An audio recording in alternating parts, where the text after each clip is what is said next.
আমরা যে national eight যে রাস্তাটা 4 লাইনের যে রাস্তা, এই রাস্তা আমরা জানি শুনছি আমাদের গ্রামের মাদাম মাস্টারপাড়া গ্রামের উপর দিয়ে এই ন্যাশনাল 4 যে রাস্তাটা আছে যাইবে।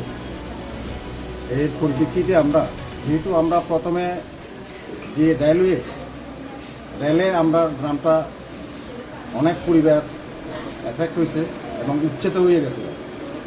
Next national 44A NH 44A এখানেও আমরা এফেক্ট হয়েছি, মানে 2 টাইম, এইবার হইতেছে থার্ড টাইম যদি এফেক্ট হই, অনেক পরিবার মানে আরও উচ্ছেদ হইব এই গ্রাম থেকে।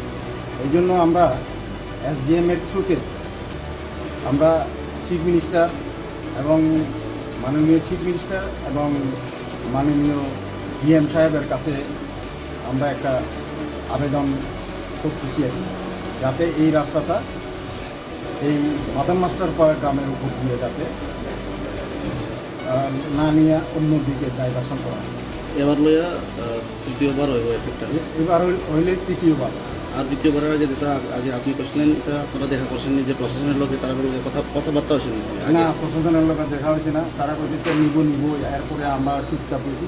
তবে এইবার থার্ড টাইম যেহেতু আমরা রিকোয়েস্ট করব মাননীয় চিফ মিনিস্টার এবং মাননীয় DM সাহেবের কাছে আমরা রিকোয়েস্ট করতেছি SDM থ্রুতে আমরা যাতে রাস্তাটা এদিকে না নিয়ে অন্যদিকে যাতে নেওয়া হয় আর কি।